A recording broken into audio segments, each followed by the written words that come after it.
What comes to mind when you think of countries that have a rich culture? For me, number one, Italy. Italy comes to mind. I think of Greece or France, and I also think of Thailand or Japan. Countries that I'm not thinking about though, on the other hand, are Canada, Australia, US. In fact, I've had many conversations with other people from Europe who have even gone as far as to say the US has no culture at all. And having grown up in Europe myself, specifically in Germany, I can say that Europeans sometimes can be culture snobs. Side eye. So in this video, I wanted to investigate this claim a little bit more that the US has a no culture or no real culture, and try to understand why some Europeans think that way, specifically about the US. Disclaimer, I'm not saying that all Europeans think the US has no culture, but I've actually been part of many conversations among Europeans where there was this tendency to think that way about the US. Now, without further ado, let's get into the video. Hi there, my name is Indra. I was born and raised in Germany, and about 2 years ago, I moved from Germany to the state of Idaho, where I now live with my American husband, Chandler. Before we really go further into this cultural analysis, I do think it's important to quickly define, or at least try to define, what culture even means. The reality is that there are a gazillion definitions, but some of the more popular ones go as follows. Culture is the customs, arts, social institutions, and achievements of a particular nation, people, or other social groups. According to the Cambridge Dictionary, culture is the way of life, especially the general customs and beliefs of a particular group of people at a particular time. I feel like those definitions are already pretty broad, but some anthropologists go even further. They simply argue that culture is a web of meaning. So in certain fields of academia, culture is just seen as the way humans interpret reality. So there is actually no way that Europeans are literally saying the US has no culture, because that is, by any of these definitions, completely impossible. So the question isn't actually, does the US have culture? The question instead becomes, why do some Europeans not think of American culture as real culture? So there is more of an implied hierarchy rather than an actual question about the existence of culture in the United States. Observation number one, Europeans often think that real culture means old things. AKA, Europeans have a stone bias. What I mean by stone bias is actually more of a material bias that I've observed in conversations with other Europeans, where we have this association sometimes between the oldness of something and the depth of culture. This is something that applies to, for example, classical ruins like the Colosseum in Rome, or Gothic cathedrals like Notre Dame or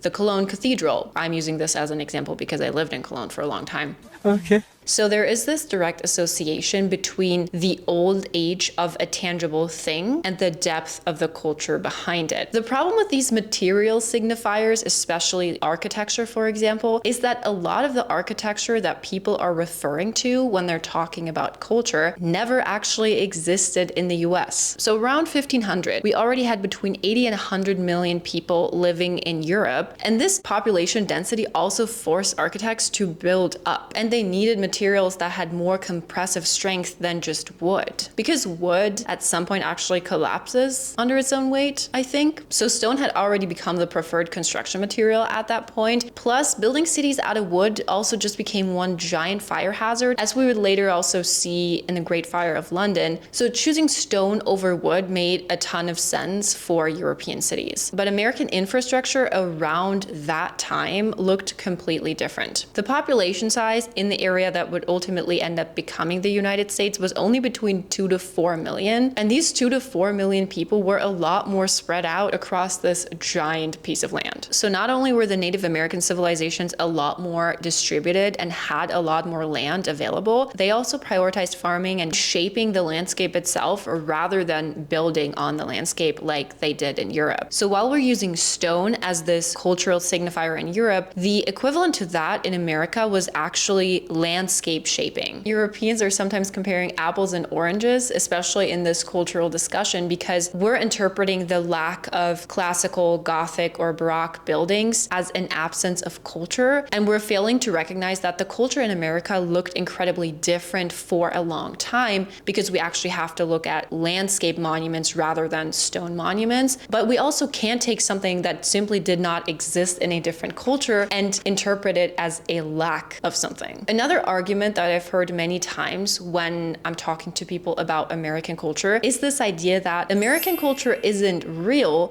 because everything is borrowed from Europe. Now, I cannot help but notice the irony of this argument because I think we just established that America actually had its very own original and highly sophisticated culture. But wait, what happened? Oh, I know. That culture was forcefully and violently erased almost entirely. And by who? So yeah, then when we as Europeans make the argument that everything in American culture is borrowed, that is because our ancestors also destroyed most of America's original culture. Then it actually does make a lot of sense that a lot of aspects of American culture would somehow be copies or remixes of European culture. That becomes pretty obvious when we look at typical American food, for example, whether it's French fries, hamburgers, hot dogs, or pizza. French fries most likely came from Belgium. The hamburger most likely actually came from Hamburg, Germany. The hot dog, also German. Pizza, Italian. You could also make a similar argument about American music, arguing that, oh, jazz really is just a combination of African and European music, or that some of America's greatest writers like Hemingway were also just inspired by French or Russian writers. Football, just a rugby ripoff. I mean, who am I to judge? The list goes on, and there's so many cornerstones of American culture that you could ultimately somehow tie back to Europe. But here's the thing. There is a chance that European culture was also influenced by other cultures. Mathematics and algebra originated in the Arabic world. Algebra literally is an Arabic word also. A lot of early Greek philosophical writings by Plato and Aristotle, for example, were actually temporarily lost in Europe during the Dark Ages and were ultimately preserved and then rediscovered in the Islamic world and through Islamic scholarship. Other tools and tech like paper making or gunpowder or compasses actually came from China, but were used by Europeans to conquer other parts of the world. And this process is what anthropologists call cultural diffusion. And that just means that culture can't develop in a vacuum, and it's not a static thing, but it's a constantly evolving process of transformation over time. So if the argument is, oh, the US doesn't have any real culture because it's borrowed, then no place really has any original or real culture of its own, because everything came from somewhere. Let's move on to final observation number 3. Familiarity actually makes culture invisible. This is almost ironic based on this idea that the US has no culture, because you could argue the exact opposite, which is today, American culture is so dominant that it simply feels too normal to be recognized, especially in Europe. Because I would argue to a lot of Europeans, American culture actually feels so familiar that they simply fail to recognize it as culture. It's not clocking to you. Funnily enough, I've had this discussion many times with my German friends and family, where we also said that we don't feel like Germany really has a lot of culture if we compare it to countries like Italy or France or Greece. So it's interesting that when you're in it, you often fail to recognize it. And I remember when I was doing my exchange semester in the US, and there were some French exchange students as well, they were also saying how they don't feel like French culture really is that special or that distinct because they were exposed to it every single day. Because I think it's a lot easier for people to recognize culture if it has something that feels very distinct. If I think about the Colosseum in Rome, for example, that's not something I get to see on a daily basis. To me, that's pretty distinct and a fairly unique piece of history. But when I think about American TV shows or American movies or social media, to me, that's just normal. I don't actually view it as culture because I use it every single day. One of the reasons why American culture feels so dominant today is mainly, on the one hand, the rise of Hollywood in the early 20th century, basically exporting American stories and American storytelling, especially to Europe. Then also taking into consideration the economic boom in the US, specifically post-World War II, combined with the rise of television. And then lastly, the digital revolution of the late 90s, the introduction of the internet, and the fact that today, most Europeans are using American hardware and American platforms to communicate on a daily basis. So yeah, I would actually argue that the majority of Europeans is participating in American culture on a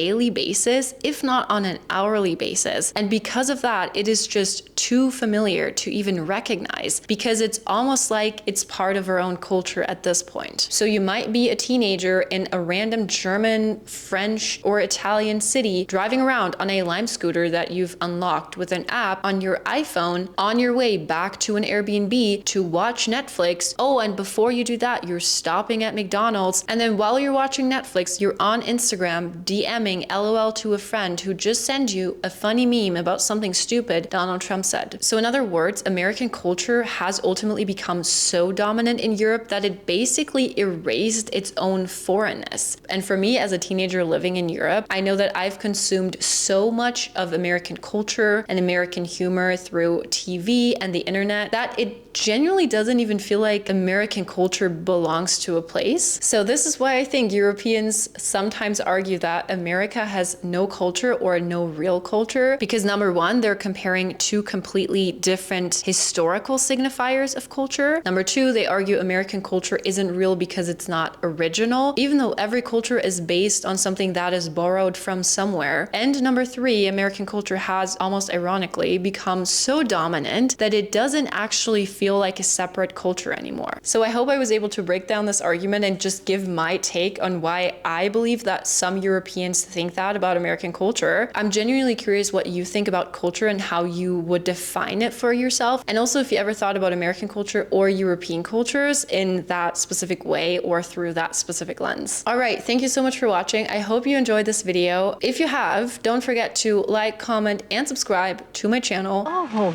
thank you. And I'm going to see you again very soon in my next video.